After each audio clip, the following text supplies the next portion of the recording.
If you want to demolish a building, it's actually a pretty straightforward process. You bring in a wrecking ball in single afternoon. Right, right. Yeah. Yeah, if a structure is condemned, you get the heavy machinery out there, the steel swings, the concrete shatters, and the walls just kind of come tumbling down in this massive, highly visible cloud of dust. Oh, absolutely. It's incredibly loud. It's fast. Exactly. The destruction is just undeniable to anyone standing on the street. Because the physical collapse is immediate. I mean, you have a very clear before and a totally obvious after.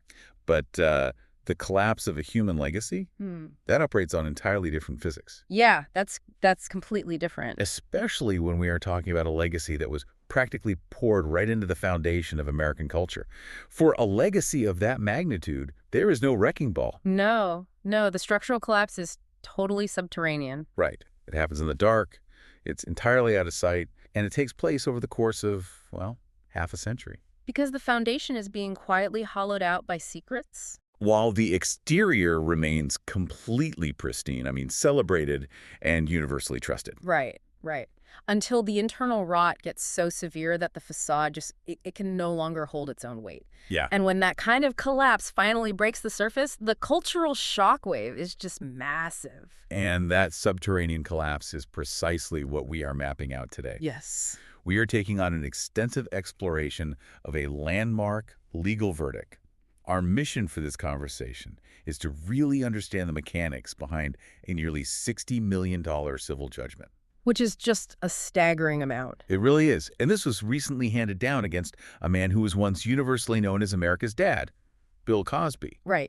So we're going to navigate the 50-year legal, cultural, and financial labyrinth that led directly to this monumental court decision. And to build this map for you, we are synthesizing a massive stack of sources today. We've got a lot to get through. We really do. We have gathered highly detailed court reporting, extensive legal encyclopedias, and online discussion forums that really capture the raw public sentiment. Which is fascinating to read through. It is. Plus, we have these comprehensive historical timelines that track these specific allegations back over 5 decades. So the headline anchoring all of these sources is currently echoing all around the globe. Yeah, it's everywhere. A California civil jury has found the 88-year-old comedian liable for the sexual battery and assault of Donna Motsinger.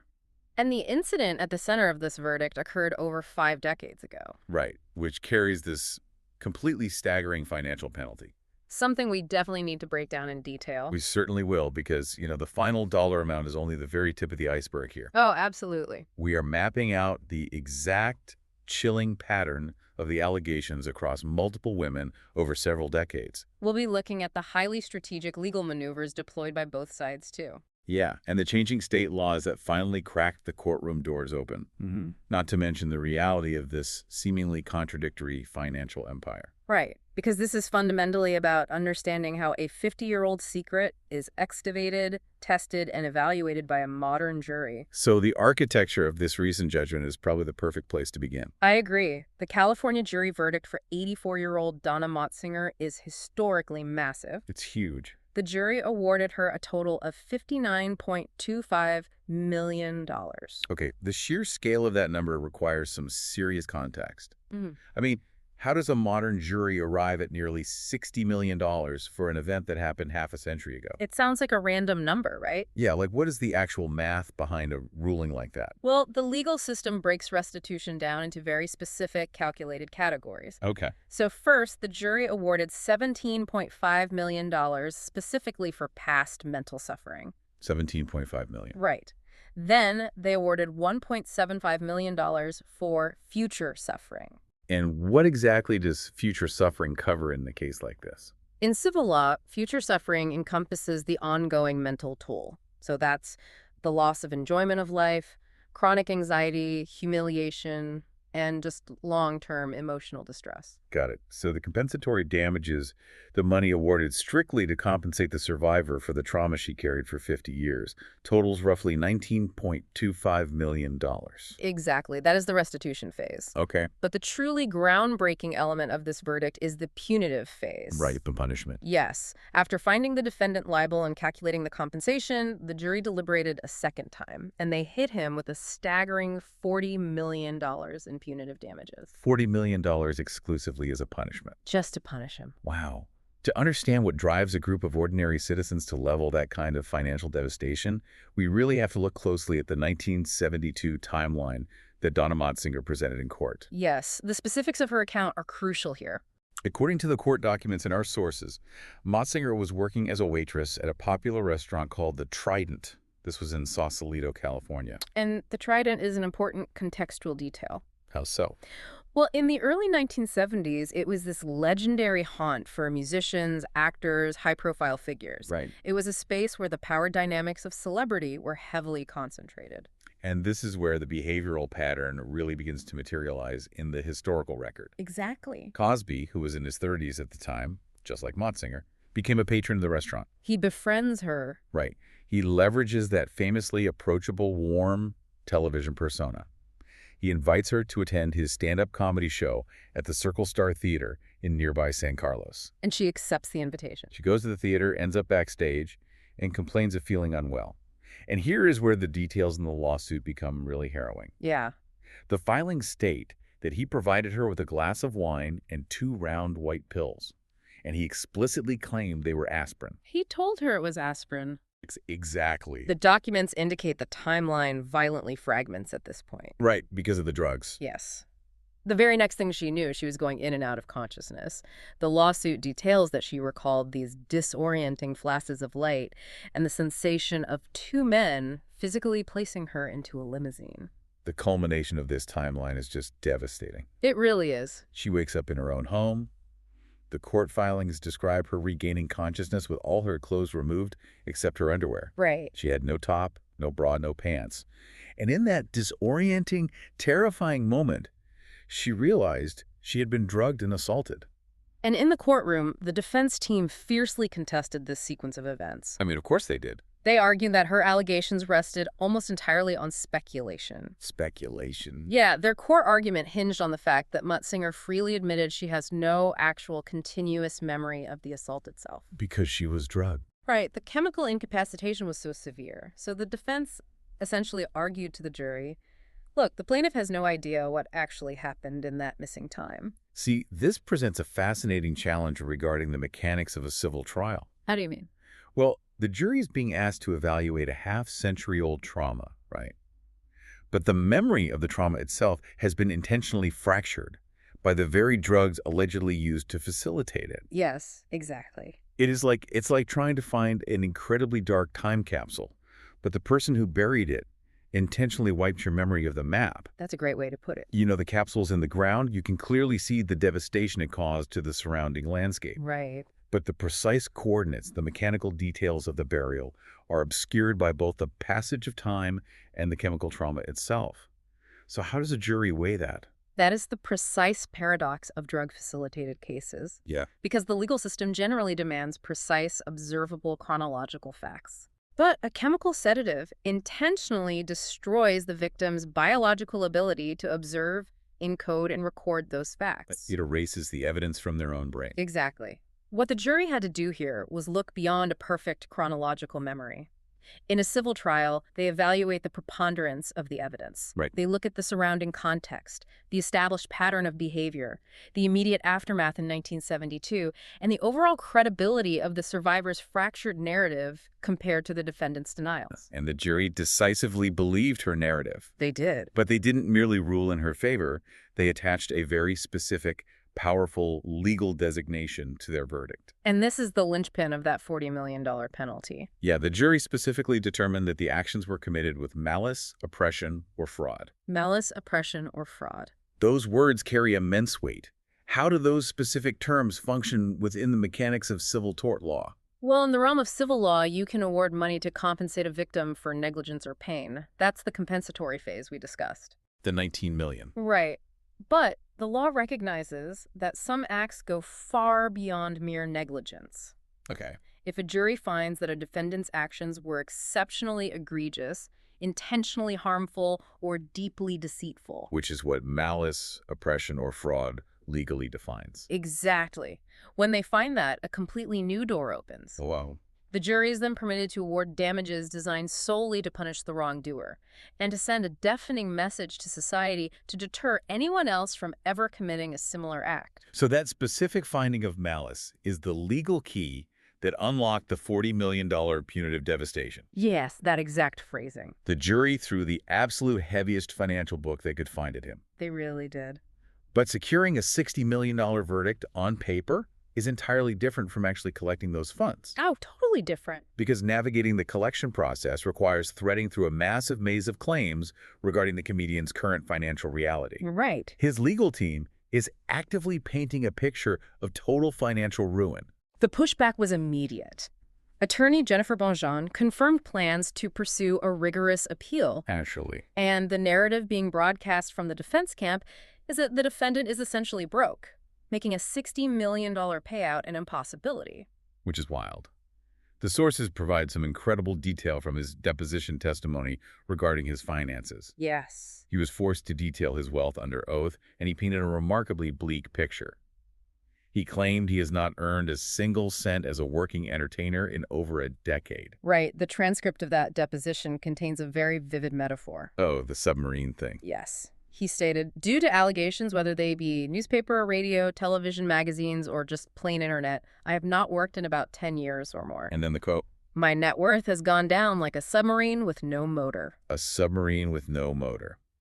He is describing a catastrophic, uncontrolled financial descent. Completely out of control. He cited mounting astronomical legal fees across multiple states and even referenced a recent mortgage default on his New York townhouse. The source documents note that his reported net worth has plummeted to roughly $200 million. Which financial analyst report is roughly half of his peak historical net worth. Still, looking at the online forums in our source stack, the public reaction to this specific claim of poverty is intense disbelief. I can imagine. People are pointing out the sheer absurdity of claiming financial ruin while sitting on $200 million. Right. It's hard to feel bad for him. The sentiment online is that it is like a billionaire complaining about the rising cost of gasoline while fueling up a private jet. Exactly. A net worth of $200 million is still double the gross domestic product of some small nations. Yes, it is. And the stark contrast between his submarine metaphor and the reality of his historical assets is glaring. The source material highlights that the Cosby Show alone generated over $1.5 billion in syndication residuals over its lifespan. That is an almost incomprehensible stream of passive revenue that flowed for decades. Just constantly making money. But to understand why a defendant with hundreds of millions of dollars would complain about a mortgage default under oath, we have to look at how civil courts calculate punitive damages. Ah, so there's a strategy behind the submarine metaphor. Exactly. When a jury is tasked with determining punitive damages, they are legally required to consider the financial condition of the defendant. Right. The logic is simple. A $10,000 fine might financially destroy a working-class family, but it wouldn't even register to a multimillionaire. It's a parking ticket to them. Right. A punishment must actually cause financial pain to be a deterrent. So a defendant facing a punitive phase is highly motivated to look as financially distressed and illiquid as possible. They want the jury to believe that a massive award would unjustly bankrupt them. Or that the money simply doesn't exist to be collected. So the goal is to make the jury think, we can't hit him for $40 million. The submarine is already hitting the ocean floor. That is the exact strategy. But the fascinating outcome of this trial is that the jury clearly rejected that narrative. They didn't care. Not at all.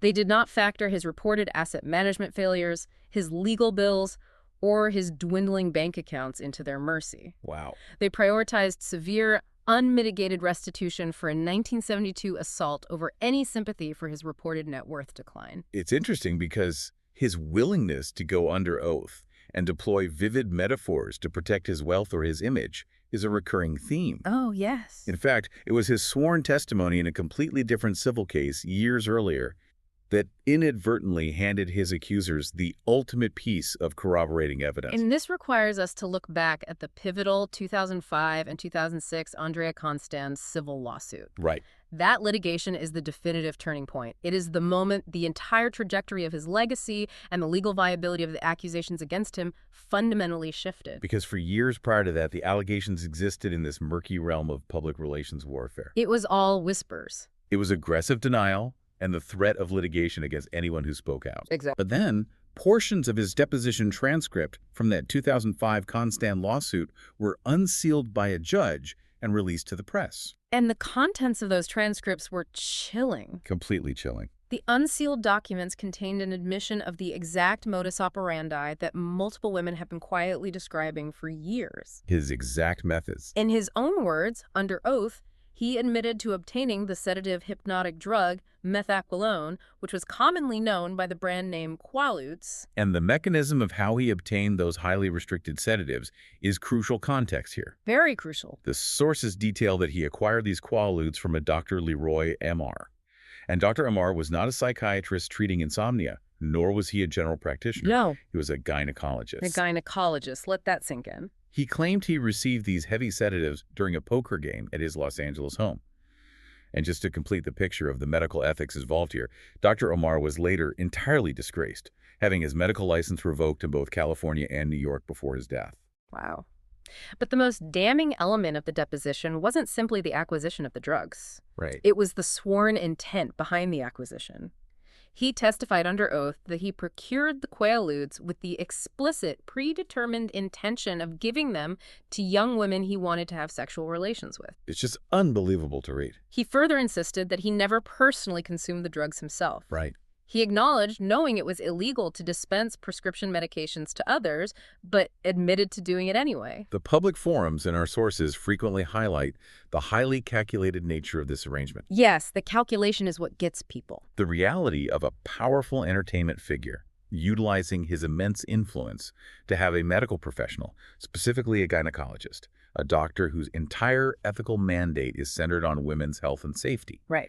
Having that doctor supply him with heavy sedatives for the explicit purpose of chemically incapacitating young women.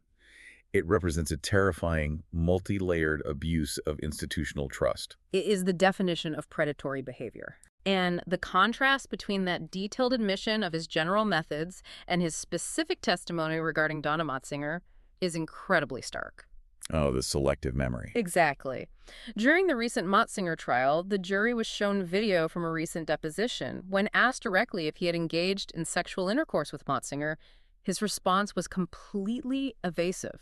What did he say? He simply replied, "I cannot remember if I did or not." The selective memory is striking. He can perfectly recall the strategic procurement, the specific doctor, the poker games in Los Angeles, and the intent behind the pills. Crystal clear on all that. Right. But when confronted with the name of a specific woman from the Trident restaurant, the memory bank suddenly shut down. This evasion highlights a very specific, needle-threading legal strategy he attempted to deploy in that 2005 deposition. Tell me about that. Well, he knew the paper trail for the prescriptions existed. Okay. So he admitted to providing the Quaaludes, but he aggressively insisted that the women knowingly, willingly, and consensually took the drugs. He attempted to frame the entire enterprise as the consensual, recreational drug culture of the 1970s disco era. His defense was essentially that the drugs were mutual recreation, and the subsequent sexual encounters were entirely consensual. The consensual drugging defense. Basically. The argument that he was just participating in the era's nightlife, providing party favors to willing participants. Exactly. But that specific legal defense completely disintegrated under the sheer weight and volume of the corroborating accounts. Right. When the unsealed deposition hit the press, it catalyzed a massive reaction. Because when one woman after another comes forward independently stating, "I was told it was an aspirin," or "I was told it was an herbal remedy," or "I was handed a cappuccino and lost all motor function," The mutual recreation narrative completely shattered. it just falls apart entirely. The unsealing of that 2005 deposition evaporated the dam that had been holding back the truth for decades. It really did. Hearing his exact methods, spoken in his own words, provided an unprecedented level of validation for dozens of women who had suffered in silence. Yes. It provided the irrefutable proof that they had not imagined the lost time, that they had not misunderstood the situation. And that validation triggered an historic avalanche of accusations. And the sheer scale of the accusations that followed is historically staggering. Ultimately, over 60 women came forward with remarkably similar accounts. Over 60 women. Over 60. But the cultural tipping point, the spark that finally forced the global public to look at the mounting evidence, did not originate in a courtroom. No, it didn't. And it didn't come from a Pulitzer-winning investigative journalism piece. Yeah. It originated with a viral stand-up comedy routine in October 2014 by comedian Hannibal Buress. Right. Burris used his platform to directly call out the hypocrisy. Yeah. The accused had spent decades cultivating a public image steeped in respectability politics, frequently touring the country and lecturing the Black community on morality, parenting, and personal behavior. The sweater-wearing father figure. Exactly. Burris pointed out the staggering audacity of a man publicly lecturing others on morality while covertly operating with this predatory history. Right. An audience member filmed the set on a cell phone, uploaded it, and it went massively viral. Almost overnight, the quiet industry whispers that had existed for decades became a deafening global roar. Reading through the retrospective analysis in the sources, there is a profound, lingering frustration regarding that specific moment. What kind of frustration? The question repeatedly raised is why it required a male comedian delivering a punchline to make society finally listen to what women had been documenting for years. Ah, yes. The analogy often used in the commentary is that of a fire alarm. The alarm in the building had been ringing loudly for decades. Women were actively pulling the alarm, pointing directly at the smoke and the flames. And everyone ignored it. Exactly. Society collectively ignored the noise, dismissed the women, and kept walking through the lobby. It wasn't until a man finally walked past, looked up, and said, "Look at that fire," that everyone suddenly decided to evacuate the building. Wow.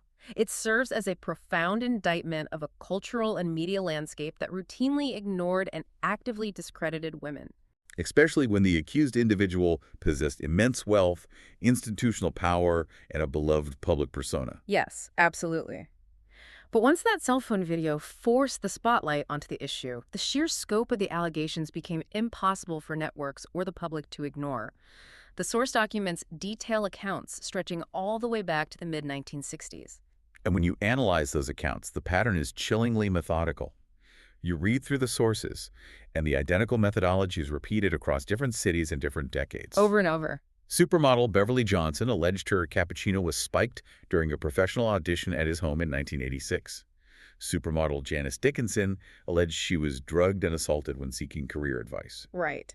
Therese Sardines alleged she was given quaaludes after attending a Las Vegas show in 1976. The unifying thread across almost all of these accounts is the exploitation of mentorship. The weaponization of his cultural status? Yes. He intentionally positioned himself as a benevolent father figure, a seasoned industry veteran, generously offering career advice to young waitresses, aspiring actresses, and models trying to navigate the entertainment business. He utilized the inherent trust of that mentorship dynamic to isolate these women in highly controlled environments. Hotel suites, private dressing rooms, his personal residences. Right, where the power imbalance was absolute. For a remarkably long time, the defense strategy against these women was aggressive, blanket denial, often accompanied by threats of ruinous litigation. But that strategy of aggressive denial is exactly what eventually provided the women with a new legal weapon, Yes. leading to the phenomenon of Jane Doe number 8. Right. To understand the mechanics of how these women finally fought back, we have to look at Donna Motsinger's specific legal journey. Okay. During that 2005 civil suit filed by Andrea Constand, Motsinger was not a public figure. Right. She was originally designated as an anonymous witness known only in the court filings as Jane Doe number 8. Just a number. Constand's legal team had prepared 13 different women to testify under oath to demonstrate a clear, undeniable pattern of behavior to the jury, but they all required anonymity. They required anonymity because the power discrepancy was terrifying. They were going up against a billionaire with unlimited legal resources. Absolutely. But the quiet courage of those early anonymous accusers, women like Tamara Green and Andrea Constand, served a vital legal purpose. What was that? They created a permanent, sworn paper trail. And as the 2014 viral moment gave more women the safety in numbers to speak publicly, the defense team escalated their tactics. They got more aggressive. The publicists and legal representatives for the accused aggressively denied the new wave of allegations, releasing public statements that explicitly branded the women as liars, extortionists, and fabricators. And that is exactly where the legal landscape fundamentally shifted. Yeah. The women realized they could use those public denials against him by filing massive defamation lawsuits. Yes, it was brilliant. They essentially pivoted their legal strategy. They said, "You assaulted me decades ago, and now you are actively destroying my reputation in the press today by calling me a liar. We will see you in court for the defamation." This is a crucial legal mechanism to understand. The statute of limitations, the legal time limit to file charges for an assault that happened in the 1970s, had long since expired. The criminal courts were completely locked to them. Completely locked. However, if a publicist calls you a liar in a press release in 2014, a brand new legal clock starts ticking that exact day for the crime of defamation. Oh. And in a defamation lawsuit, truth is the ultimate defense. To prove they were not lying, the women gained the legal right to subpoena documents and demand sworn depositions regarding the original 1970s assaults. So it was a brilliant, necessary legal workaround to force discovery when the criminal doors were shut. Exactly. But despite the chorus of over 60 voices and the brilliance of those defamation pivots, the criminal justice system remained incredibly restrictive. Very restrictive. Decades had passed. The strict rules of criminal court forced these women to seek accountability in entirely different arenas, like the civil courts, and eventually by lobbying to change the laws themselves. And this brings us to a stark, often misunderstood divide in the legal system. Yeah, let's get into this. The chasm between criminal technicalities and civil accountability.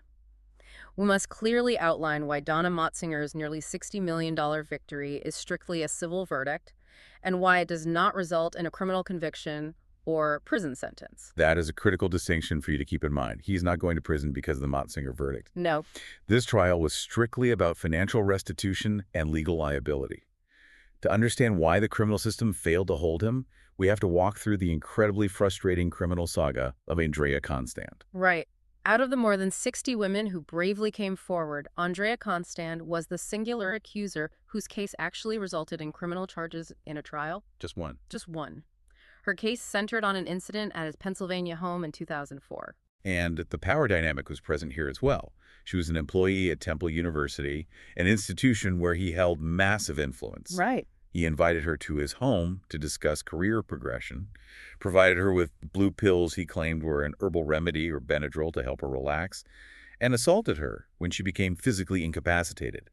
She reported the assault to the police in 2005. But the criminal justice system immediately stalled. Why? The Montgomery County District Attorney at the time, a man named Bruce Castor, reviewed the police investigation and publicly declined to prosecute. He just dropped it. Castor released a statement claiming there was insufficient, credible, and admissible evidence to secure a criminal conviction. With the criminal route closed, Constand immediately filed her civil suit, which ultimately resulted in the confidential 2006 financial settlement. Right.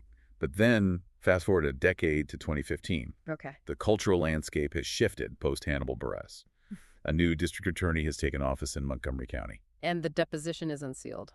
Yes, the explosive 2005 deposition where he admits to procuring quaaludes has been unsealed. Armed with this new public momentum and the unsealed deposition, the new district attorney files criminal charges against him mere days before the 12-year statute of limitations for the 2004 incident is set to permanently expire. Right under the wire. The criminal machinery finally engages. He is arrested. Wow. After a highly publicized mistrial in 2017, a second criminal trial convenes in 2018. And this time, it results in a conviction. He's actually convicted. He is found guilty of 3 counts of aggravated indecent assault. The judge sentences him to 3 to 10 years in a state penitentiary. The man known globally as America's Dad is photographed being led away in handcuffs. It felt like a definitive history-making conclusion. It really did. But then, in 2021, the legal shockwave hits. The reversal. The Pennsylvania Supreme Court intervenes, overturns the criminal conviction entirely, and he is released from prison after serving nearly 3 years. And it is absolutely vital to emphasize the specific mechanics of this reversal. Yeah, please explain this. The Pennsylvania Supreme Court's ruling was not an exoneration. Okay.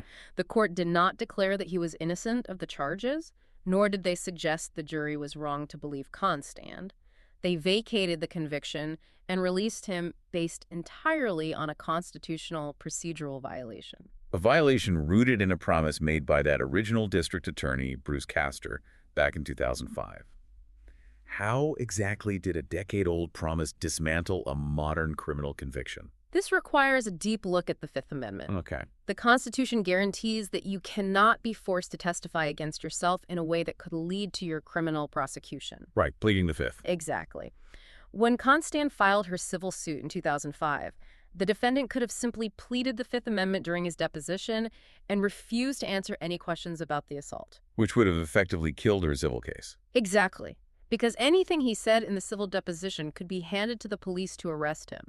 So DA Bruce Castor made a highly controversial tactical decision. Castor issued a press release promising that the state would never criminally prosecute him for the Constand incident. Right. And the moment the state removes the threat of prison, the Fifth Amendment protection vanishes. Oh, wow. You can no longer refuse to answer questions in a civil trial by claiming you fear jail because the DA just promised you won't go to jail. So Castor essentially traded the criminal prosecution in order to strip away the Fifth Amendment. Yes, forcing him to sit for the deposition and answer Constand's lawyers under oath. So Castor intentionally disabled the criminal case to hand Constand a loaded gun for her civil case, which led to her massive settlement. But when the new DA came along in 2015, the new DA used that exact sworn deposition, the testimony he was forced to give because he believed he was immune from prosecution, as the core evidence to convict him in the 2018 criminal trial. I see. And the Pennsylvania Supreme Court ruled that this was a fundamental violation of his due process rights. You cannot promise a citizen immunity to force a confession in civil court and then use that forced confession to put them in a cage a decade later. The court ruled that the state must honor its original agreements, regardless of how unpopular the defendant is. Exactly. The forums in the source material capture the intense public whiplash of this moment. You have to consider the public's perspective here. How do citizens reconcile a justice system that releases a convicted man on a procedural constitutional technicality, while simultaneously a civil jury looks at the exact same behavioral patterns, finds him liable for horrific acts, and demands $60 million in punitive damages? It's totally confusing. It creates the illusion that the legal system is completely fractured. It generates profound public frustration, but it perfectly highlights the fundamental architectural differences between the two branches of our legal system. The burden of proof. Yes. It ultimately comes down to the burden of proof required by the state. In a criminal court, the prosecution must prove guilt beyond a reasonable doubt. Right. That is the highest standard in jurisprudence because the stakes are absolute, a person's physical freedom. The state is attempting to strip you of your liberty and place you in a cell. But the civil court operates under entirely different atmospheric pressure. Entirely different. In a civil court, physical freedom is never at risk. Only financial assets are on the table. Because the stakes are lower, the burden of proof is lower. So what's the standard there? The standard in civil court is a preponderance of the evidence. The jury simply has to weigh the competing narratives and decide that it is more likely than not, even just 51% likely, that the defendant committed the act in question. So the criminal system failed to maintain his incarceration due to a constitutional technicality, but the civil system successfully captured him. Yes. And the critical piece of the puzzle is that the civil system was only able to capture him for an assault that occurred in 1972 because of massive, hard-fought legislative changes driven by the survivors themselves. That is the silent engine powering these recent landmark verdicts. The survivors recognized that the existing laws protected the perpetrators of old crimes, so they organized, lobbied, and fought to change the architecture of the law. Right. States like California, Nevada, and New York began fundamentally altering their statutes of limitations for sexual assault cases. Exactly. They enacted legislation that lifted time limits entirely, extended them significantly, or created temporary look-back windows. These look-back windows are fascinating. They essentially temporarily pause the statute of limitations, allowing survivors to file civil suits for a brief period, no matter how many decades have passed since the original assault. It's a game changer. The legislators recognize that trauma takes immense time to process, that power dynamics suppress reporting, and that predators should not be granted permanent immunity simply because a clock ran out. Right. These specific legislative changes are the primary reason women like Donna Motsinger are finally seeing a courtroom. It is also how Judy Huff secured a $500,000 civil judgment against him in 2022 for an assault that occurred at the Playboy Mansion back in 1975. This stark divide between criminal technicalities and civil accountability has left the public searching for other avenues of justice. When the criminal justice system fails to provide a conclusion that feels equitable, society instinctively utilizes other tools to enforce accountability. And that drive has led to a massive, unprecedented cultural movement to systematically erase his legacy entirely. The erasure of a legacy. Let's examine the immediate and ongoing fallout for his cultural standing, because the descent was absolute zero-gravity freefall. Total free fall. The institutions that once clamored to be associated with him scrambled to sever ties overnight. It became a frantic race to see who could distance themselves the fastest and most thoroughly. You saw prestigious universities taking entirely unprecedented steps. Fordham University rescinded his honorary degree, marking the first time in the institution's long history they had ever taken such a drastic action. And they were not alone. Not at all. Over 90 colleges and universities eventually revoked honors, degrees, and titles they had previously awarded to him. The television networks completely pulled The Cosby Show and his other programs from syndication. The reruns simply vanished from the airwaves. Even vital historical institutions had to painfully pivot. The National Museum of African American History and Culture in Washington, D.C. had to significantly alter its exhibits to directly address the allegations. Right, because curators realized you could no longer display his groundbreaking comedy albums or cultural contributions without explicitly acknowledging the reality of the man who recorded them. The context had permanently changed. The online forum discussions in our source material provide a fascinating gauge of the public reaction to these recent civil verdicts and the cultural erasure. What are people saying? The public sentiment is highly polarized in its focus, yet remarkably consistent in its underlying themes. There is an intense, palpable frustration regarding class in the justice system. Right. The overriding sentiment is a deep anger that wealthy, powerful men possess the resources to manipulate the justice system and exploit procedural loopholes to avoid meaningful jail time. I mean, people look at a man with an army of high-priced appellate lawyers finding a constitutional loophole to walk out of a state penitentiary, and it aggressively reinforces the cynical belief that there are two distinct justice systems. One heavily armored system for the ultra-rich and one system for everyone else. Exactly. But powerfully contrasted with that systemic anger is a profound communal relief. Relief. Yes. There is immense vocal support for survivors like Motsinger. The forums reflect a deep satisfaction that a woman who carried the silent weight of this trauma for 50 years finally secured a life-changing legal victory. That makes sense. There is a catharsis in seeing a jury publicly declare on the permanent record, "We weighed the evidence, we believe you, and we are using the power of the state to punish him." You know, the tragic irony underpinning all of this is simply staggering. It really is. He built an empire, a literal billion-dollar empire, by flawlessly portraying the ultimate moral authority. He was Dr. Cliff Huxtable, the universally trusted, perfectly competent obstetrician. The idealized father. The sweater-wearing father figure who always knew exactly the right thing to do, resolving complex moral dilemmas in 22 minutes.